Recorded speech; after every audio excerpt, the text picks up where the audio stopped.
soalan yang kedua. Dekat sini Mama Z ada fungsi kuadratik. Okey, fungsi kuadratik.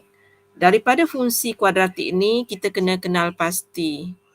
Okey, kalau Mama Z tulis semula fx sama dengan x kuasa 2 tambah dengan 2x tolak dengan 15.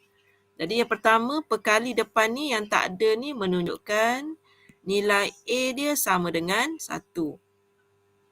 Kemudian nilai perkali bagi X ini merupakan nilai B.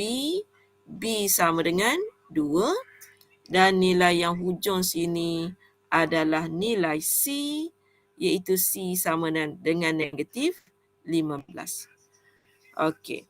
Kemudian ciri-ciri lain yang ditunjukkan oleh A, okey, kita dapati A di sini okey, merupakan nilai yang positif. Jadi graf kita sebenarnya graf yang senyum. Okey. Kita nak menjawab soalan A. Soalan A tanya, tentukan koordinat titik minimum atau maksimum bagi fungsi tersebut. Jadi untuk tentukan dia, sebenarnya pelajar boleh menggunakan rumus. Okey, rumus dalam matematik, kalau kita nak cari nilai titik tengah tu, okey, nilai titik tengah ataupun nilai simetri, so titik tengah. Okey, titik tengah. Okey, untuk titik tengah, rumusnya ialah X sama dengan negatif B per dengan 2A. Dia berbeza sedikit dengan ADMAT. ADMAT kita kena buat penyempurnaan kuasa 2. Tapi dalam matematik moden, kita pergi terus kepada formula. Okey. So di sini kita dah senaraikan nilai A, B, C tadi kita dah senaraikan. A kita 1. B kita 2. C kita adalah negatif 15. Jadi kalau nak dapatkan titik dia kat sini, X sama dengan negatif B, dia akan jadi negatif 2 per dengan 2A. A kita 1. Jadi titik tengah dia adalah negatif 1. Okey. Kemudian kalaulah kita nak tahu nilai Y dia, nilai Y itu sebenarnya adalah nilai Fx lah. Kalau kita ada graf kan. Okey, kalau kita ada graf. Okey. Kat sini kita panggil paksi X. Kat sini kita panggil paksi Y. Selain daripada paksi Y, dia dikenali juga sebagai paksi Fx. Okey. Jadi nak dapatkan nilai Y, okey, Y sama dengan, kita gantikan nilai yang kita dapat tadi dalam soalan. Dalam soalan tadi, X kuasa 2 tambah dengan 2X tolak dengan 15. Nilai yang kita nak gantikan, X kita adalah negatif 1, masukkan dalam ruang kosong. Jadi awak akan dapat nilainya 1 tolak 2 tolak dengan 15.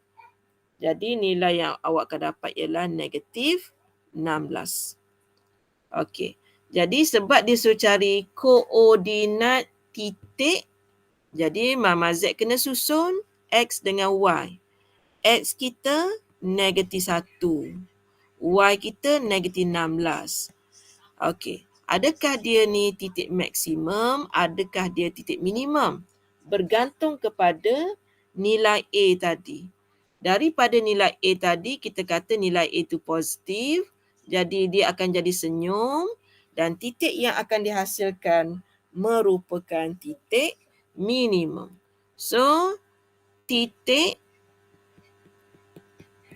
minimum ialah negatif 1, negatif 16. Itu cara nak jawab dalam matematik biasa. Okay, dalam matematik biasa tidak perlu kita susah-susah buat penyempurnaan kuasa 2. Memadai kita bergantung sahaja kepada rumus, cari nilai X dan gantikan nilai X di dalam fungsi asal. Dari situ kita dapat titik Yang menentukan maksimum minima adalah perkali A. Kalau dia positif, dia akan senyum. Titik terhasil adalah titik minimum. Kalau dia masam, titik yang terhasil adalah maksimum. Okey, itu soalan A. Kemudian dia kata, nyatakan persamaan simetri. Perkataan simetri kat sini, dia sebenarnya merujuk kepada titik tengah tadi. Kalau titik tengah tadi, kita dapat negatif 1, bermaksud paksi simetri kita adalah, paksi simetri kita adalah X, ni jawapan B, X sama dengan negatif 1. Selesai soalan kita nombor 2. Dia ada A dengan B. Dia ada A dengan B untuk soalan nombor 2.